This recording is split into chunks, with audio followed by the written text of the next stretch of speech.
Welcome to Heal With Divinity. I'm your host, Keerthana Venkatesh, and today we are exploring one of the most delicate human experiences, which is the end of a relationship. Breakups are not just emotional events. I would call them like energetic earthquakes that ripple through your mind, body, and your soul. They stir memory, they stir your identity, and sometimes even they speak of past life patterns. So, our conversation today is about honoring these endings. They're not failures, but these are sacred transitions that realign us with our own truth. And I couldn't think of a more insightful and soul aware guide for this topic than our guest today, Sumaa Tekur. Suma is an author, she's a solo traveler, and also an intuitive philosophy writer. She calls herself a seeker who blends spirituality, psychology, energy, and lived experience. And more importantly, she is someone who has walked with people through love, through heartbreak, karmic relationships, and even rebirth through her various energy and spiritual practices, as well as, of course, in life in general. In her upcoming book, which is titled Goodbye, I Loved You, she brings together ancient mythology into our modern struggle with heartbreak. And this is primarily to help people understand the ending of relationships through a deeper spiritual lens. Through her writing, healing work, and even the talks that Suma gives, time and again, she reminds us that grief is not just about hurt. In fact, this is an incident or a situation that happens in our life that helps us purify ourselves.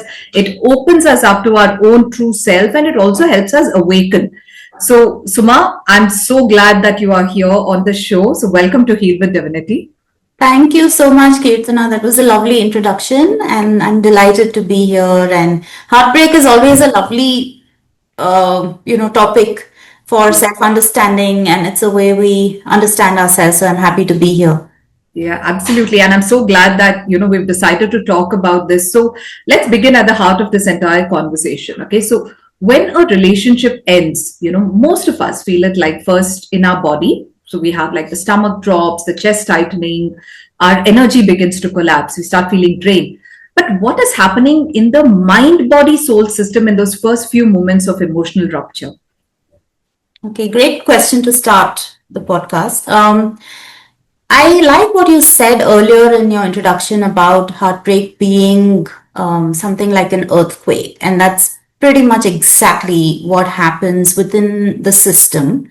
Nature has given us this amazingly intelligent system, which consists of the body, it consists of our mind, it consists of our energetic, subtle body, and our, spiritual self.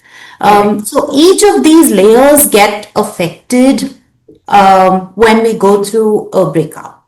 And you're right, it is the body that knows already that something is wrong. And if we've learned to listen to our body, it would have given us very many clues even before the breakup, would be on its way.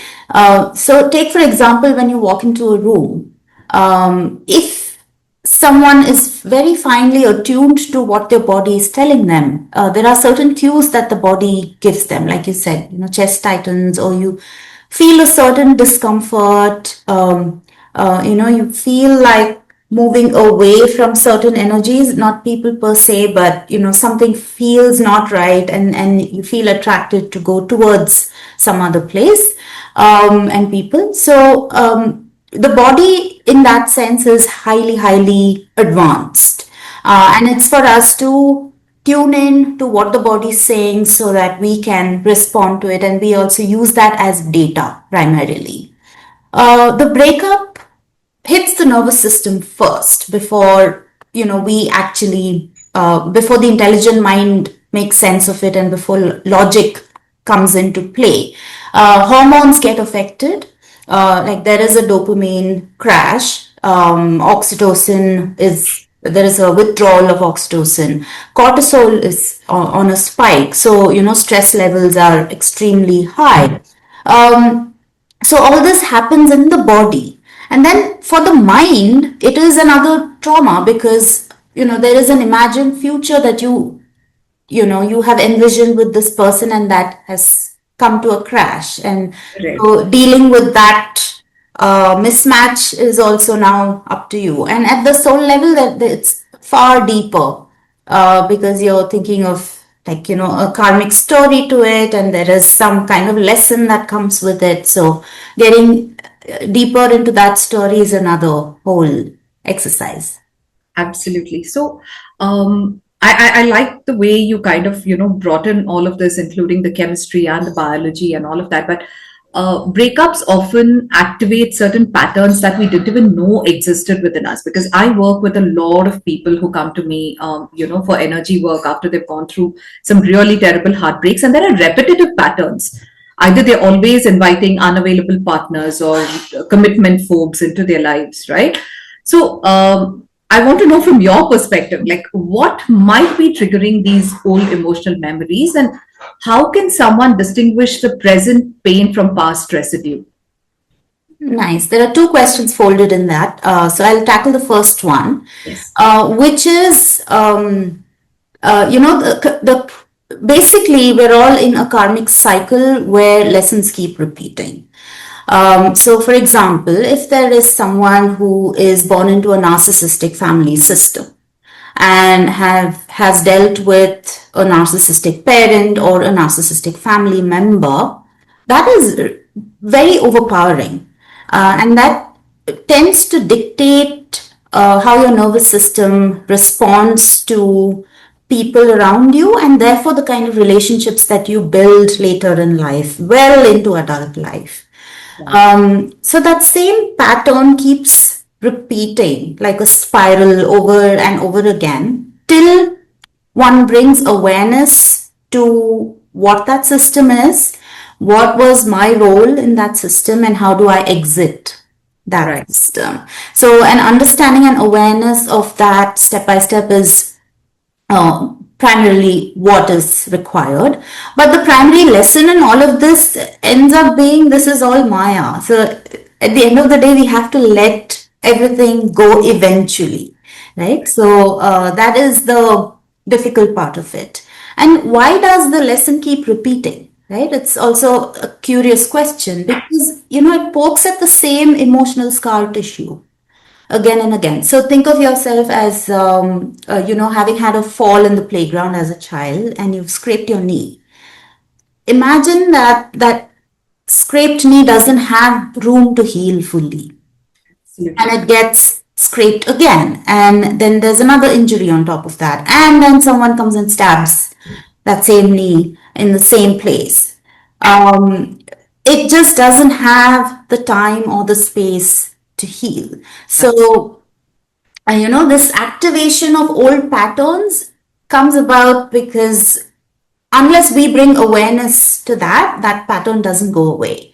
But once we bring awareness to it, like for example, earlier I talked about a narcissistic family system where, there's a scapegoat who has to deal with understanding what that system is. But once she understands what that system is and how it operates, she will not again attract another narcissist. Because she knows it, she identifies it, recognizes it, and has the ability to move away from it. As to the second part of your question, could you remind me what it was again? Yeah, this was about how do you distinguish from past pain, from present pain to past Yeah, great question. I think primarily the best way to figure out whether it is an old pain that is resurfacing is to gauge our emotional response to a situation. If the emotions are too much and too overwhelming and not logically appropriate to the situation, you can tell that it is an old wound that is getting reactivated and there's something deeper there. And the person who has caused that wound is only a trigger. Absolutely. It's like you go back to the same, like you keep getting hit at the same place over and over again, but it's not that last wound that hurts. It is all the wounds that came before that which also get triggered at the same time, and now you're having to deal with this whole mountain. It's not just that this one thing that happened with one person right now. Absolutely. Yeah, no. That's very true, and I like the way you brought in the analogy about how it's a repetitive pattern unless you learn lessons. So, um, even when the decision feels logically right, okay, or maybe logically the best way forward, the body can still grieve. Yeah. Correct. So, how do we begin to trust the body's wisdom, especially when the mind wants to move on quickly? Because I do get to work with a lot of people as well who have come out of a heartbreak. They're moping for 1 month, and suddenly they're in another relationship just to deal with that heartbreak. Yeah. You're trying to do like a temporary fill in of the gap. So, from your experience and your perspective, how can the mind and the body sync with each other in such a situation? The body never lies. Correct. Okay. Mind gives us logic. So it gives us the ability to reason why this happened. Maybe this other person wanted something else from life, or if it's a boss employee relationship, for example, which didn't work out, then it's, there's ego at play. There's, the boss wants something else. I can't give that. Maybe all they're interested in is, do as I say, don't apply your mind, but I am here to apply my mind. It could be that, or it could be within a sibling relationship. It can be, some other, rivalry or competition at play. Reasons may be different, and the mind has a way to find logic around why something happened. But the fact of the matter is that the body still has to do the healing, because whatever pain we felt in a relationship not working out, whatever type of relationship it was, that pain sits in the body in some place, in some part of the body.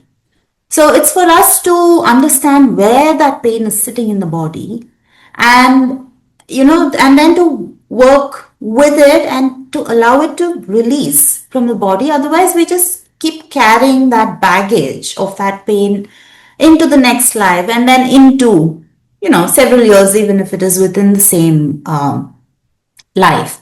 Also, grief, like when we cry, when we feel emotion and heavy sadness, that's not weakness. That's actually the body's way of releasing or coping with whatever we've gone through. So the body does show us where that love has lived in us. Right? And now with that love gone in the relationship out in the outside world, the body also then has to keep up and allow it to kind of go. True. In fact, just a couple of episodes ago, I was in conversation with Dr. Poonam Tripathi, and she was talking about something called invisible parenting, where she said it is important to heal yourself even before you decide to conceive and have a baby. Because otherwise, your heartbreaks, your pain, your traumas, whatever they are, they also get transferred to the child, and you start seeing those patterns in the child. So,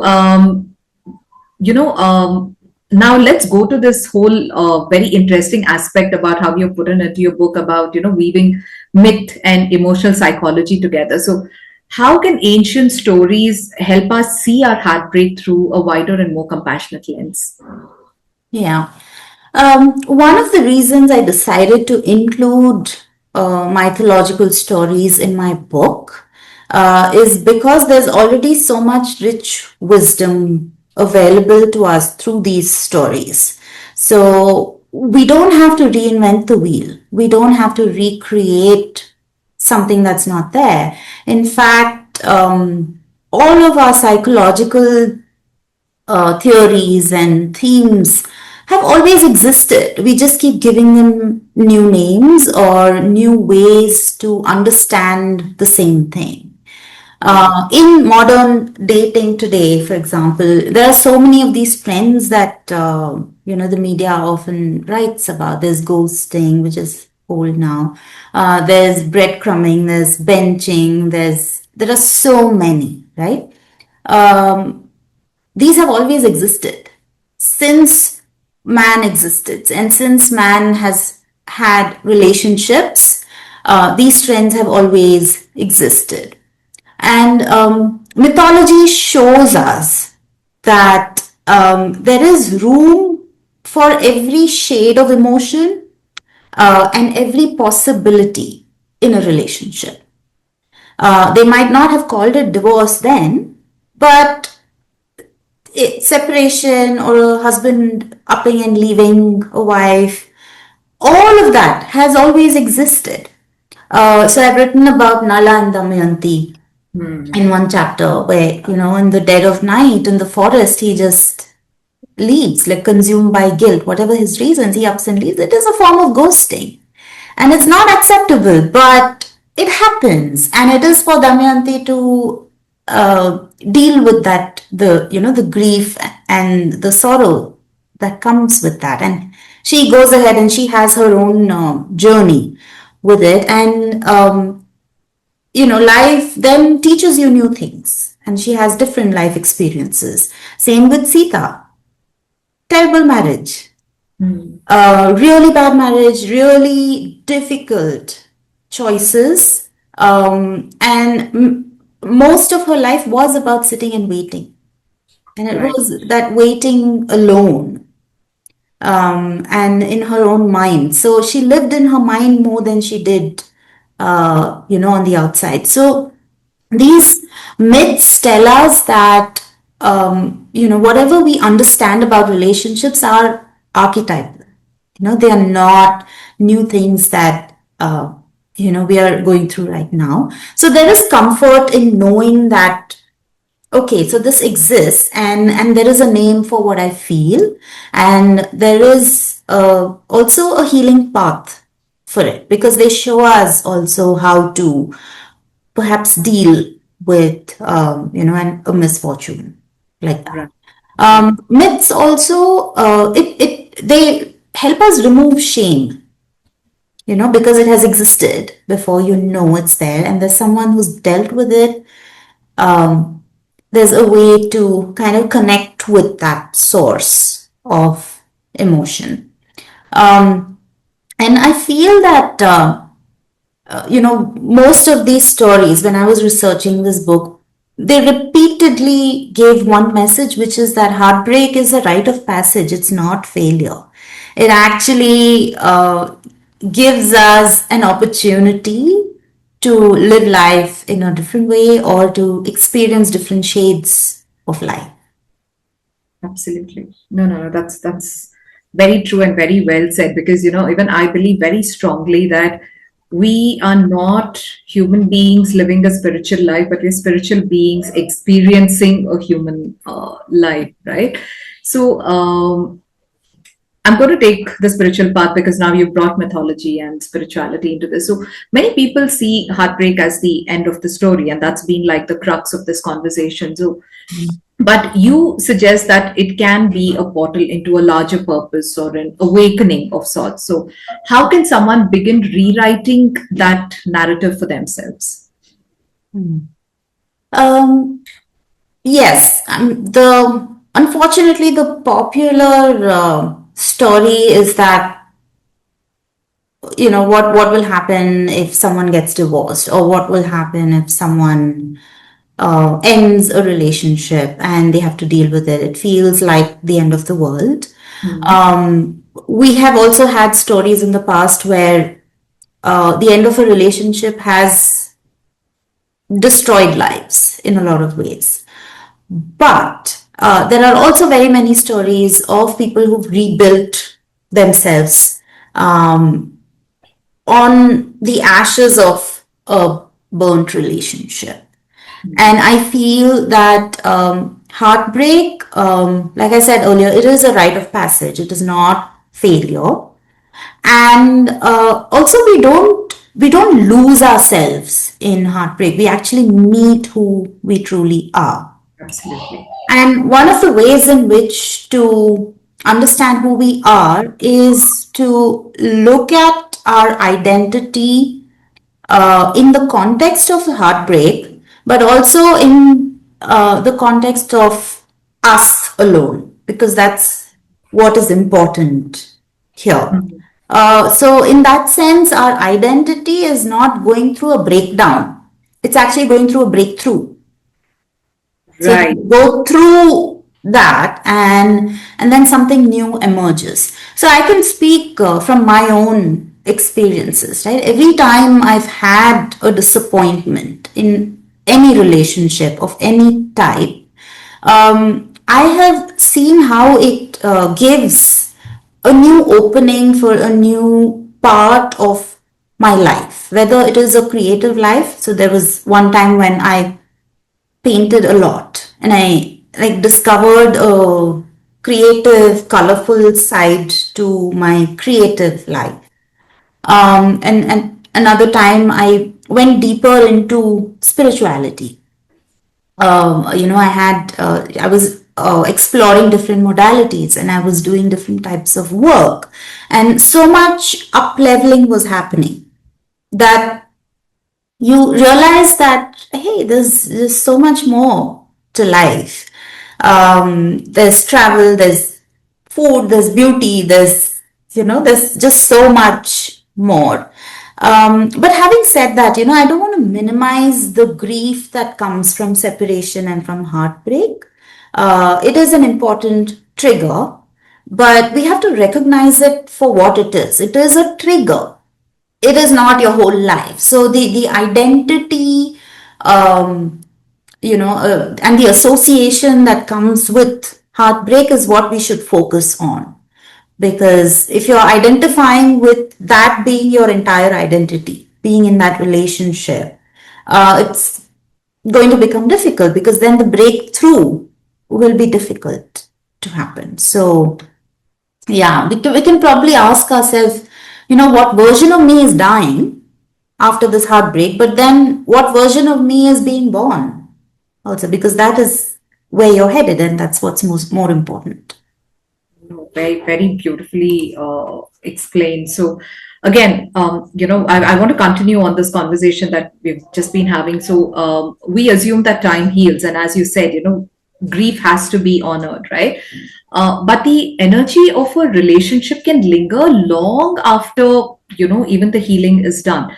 So, what signs would someone have to look out for to understand whether they have mentally moved on, or are they still energetically stuck in that relationship? And I'm asking you this from a place where I have kind of, helped people who have come out of a relationship, gone into a new relationship, they've gotten married, but somewhere energetically they're still stuck. And then when we do the energy work, then they start, forgetting that person from a point of view where the memories don't hurt them anymore. Yeah. So earlier we spoke about the mind and body connection, right? So the mind helps us deal with logic, but the body is where the love lived, and it is where our emotions live and continue to live. And the curious part about this is that emotional attachment survives logic. That's the difficulty in this whole process, because your mind may have dealt with the relationship and you've told yourself, hey, this is not working, I'm going to move on. And the logical thing to do is to go get married or go find another job or whatever, or leave the city, whatever, you've done that.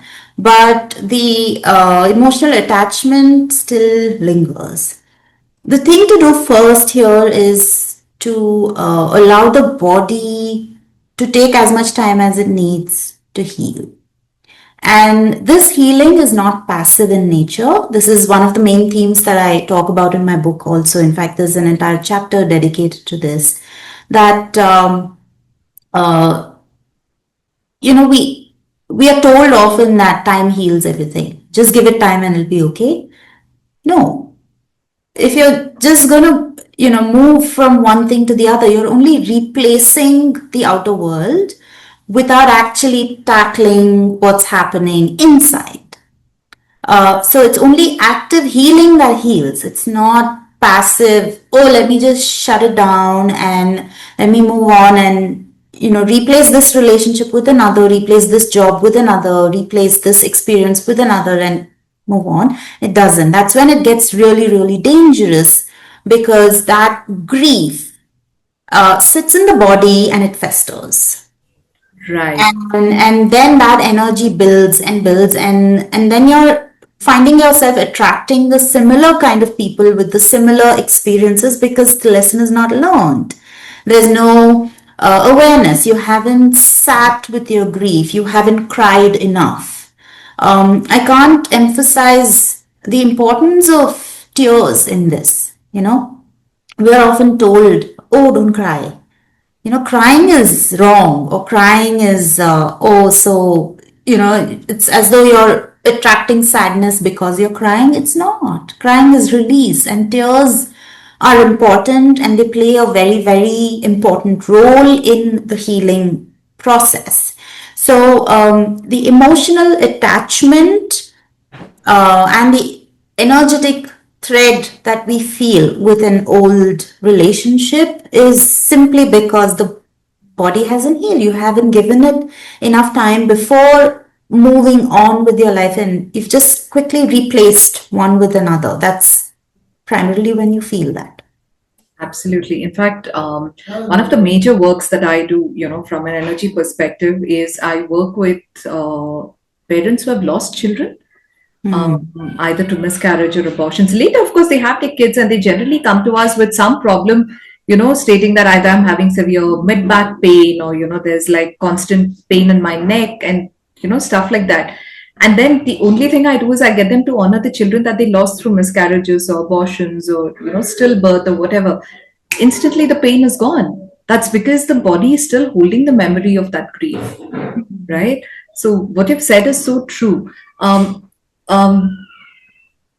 let's one part of the work that you do is of course tarot reading. So in your tarot and healing work, what is the common misconception that people have about healing heartbreak? And again, a second part to this question: how do you guide people towards a deeper and true understanding of this?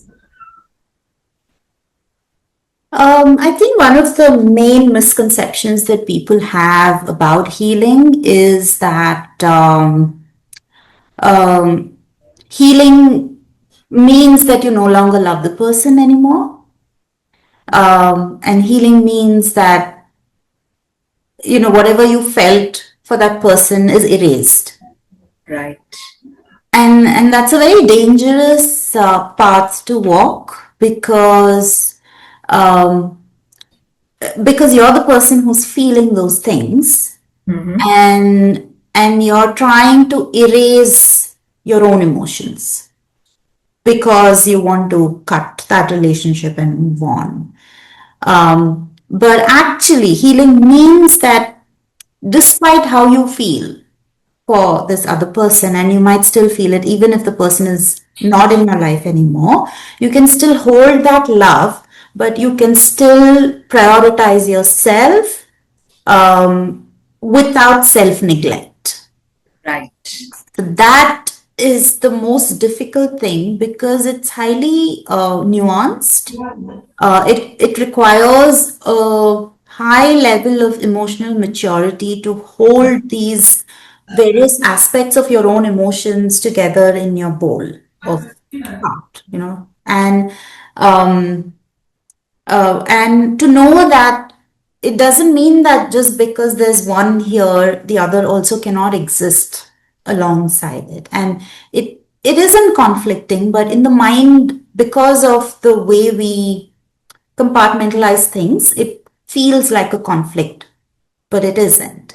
So understanding that, I feel itself is a healing process, and it comes down again to awareness and growing a sort of emotional and spiritual muscle to hold multiple viewpoints together and allow them to coexist. Right. So if energy doesn't follow a calendar, and of course, I know a lot of people know that it doesn't follow a calendar, but how can someone release the past from the body and not just the mind without suppressing what they feel? And this is from your perspective because we follow different modalities. So I want to know more from your experience. Yeah. I feel that taking along the body, mind, and the soul together is extremely important, because they all work in tandem. So while the mind deals with logic and it gives us an intellectual opening to understanding what exactly happened here, simply understanding is not enough, because with highly intelligent people, the mind can maybe take the load. It can do 70% of the work, but if the remaining 30 is not done, healing doesn't happen, because the grief still sits in you, in your energy, in your body.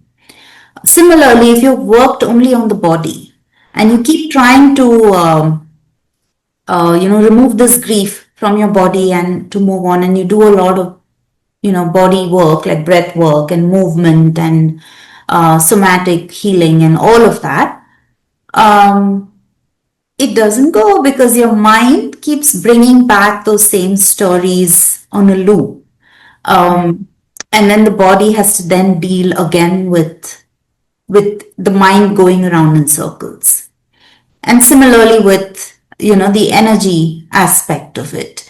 So they're all very delicately interconnected, and one cannot do without the other. And I feel that anyone who says that, oh, just do this one thing and you'll be healed and you'll be fine, it's just incorrect. It's limiting in a way, because it doesn't do the job fully. The pain comes back at a later date. And healing is slow. Despite what healers say, I mean, for their own business or whatever, they may say, oh, just do this one thing, and healing is like that. It's like literally like clicking your fingers, and you will be healed from this 100%, and you will not go back to crying again. Not true. It doesn't happen. In my experience, I feel that divine timing also plays a role.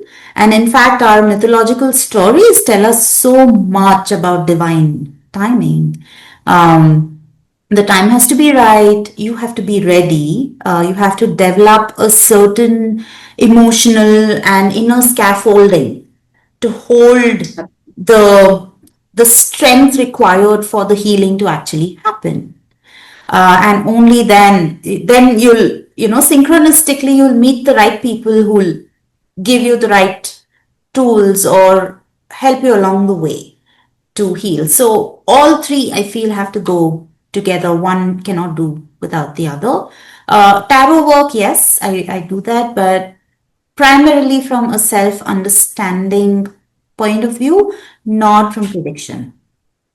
It is more about understanding how I'm feeling right now, and how can I give that words, and how can I give it emotion, how can I understand better, and that gives clarity, and clarity helps us make better decisions for ourselves. So you keep your autonomy, you keep your agency, and then you use all of these together, and that's how healing happens.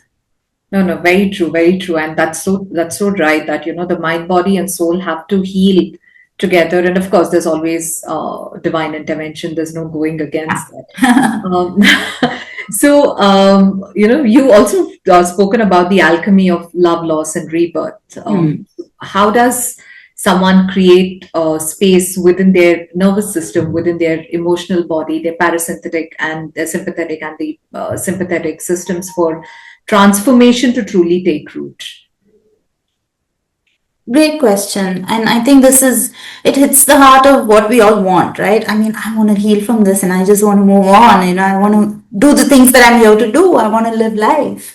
But I think the primary way to do this is to slow down the nervous system.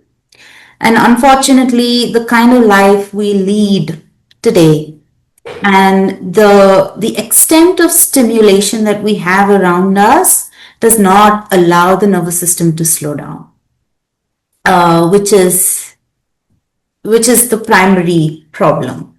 I feel. Um, because we can listen to the body speaking to us, and the soul speaks to the body only when the body feels safe. And when does the body feel safe? When the nervous system is regulated. But then we are surrounded by so much, happening around us all the time. This constant stimulation, you're constantly addressing things all the time. It keeps the nervous system, on its toes the entire time, which is why most of us have lost the art of listening to the body. Earlier in the call, we talked about, when you walk into a room, you can feel, if you listen to your body, you can really feel whether you feel safe there or not. You can actually tell whether you're going to be okay with some people or you're going to feel, better with some other people. But we've sort of numbed out that ability with the extra speed and the stimulation that happens within us. The other thing which I feel we don't address enough, or we're addressing it in a sideways way rather than in an up-leveling way, is our approach to loneliness.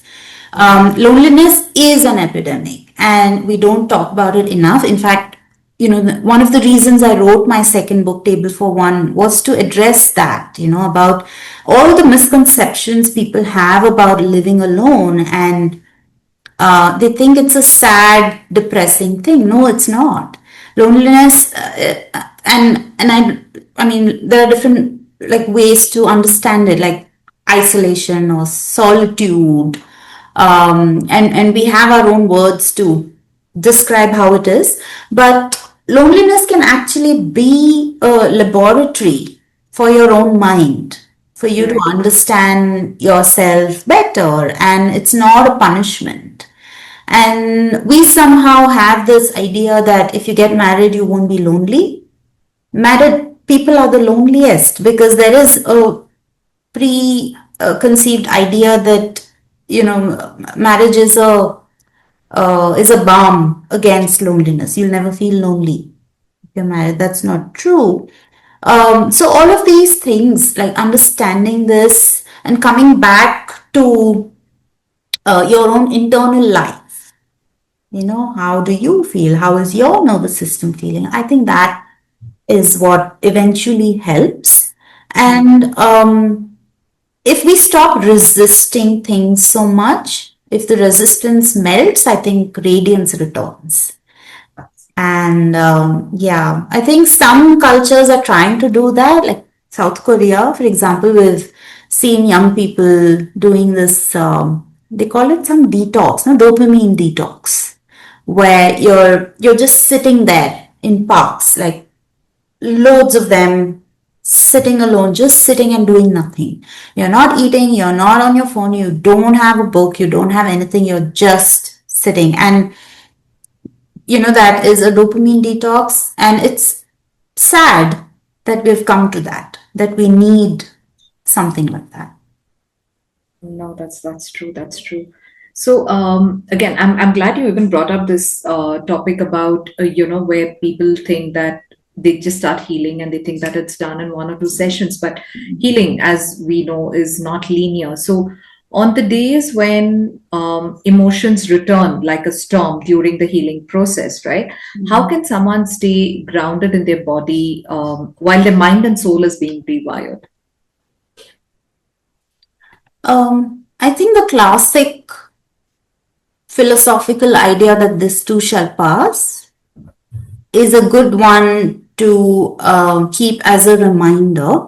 But for immediate overwhelm, like to deal with physical overwhelm and the immediate discomfort and emotions, simple things like box breathing and the simple 5-4-3-2 thing that they give for panic attacks, where you see 5 things, you hear a few things, and then you touch a few things, you smell something, and then you hold on to something which you find comforting around you. That is really, is super, super effective because it kind of brings you to the body. It brings you back to the body. This is the thing, right? It's like become more aware of what your body wants and what your body is going through, and it tells you just so much more. The other thing also is to bear in mind that we are only a vessel for the emotion, we don't become the emotion. So I might be feeling sadness, but I'm feeling sadness, I am not sad. Right. Okay, because the sadness, it just washes through you, it goes away. And one of the philosophies which teaches this really well is Vipassana. Vipassana, I mean, not promoting it, but there are so many like that. But Vipassana really teaches you how the emotion can just kind of glides through you, and it also teaches you that one moment is not the same as the next one. Right. Something else is coming next and something else after that. So we are constantly changing and we are constantly moving. And that is really the crux of dealing with difficult emotions, because you know that.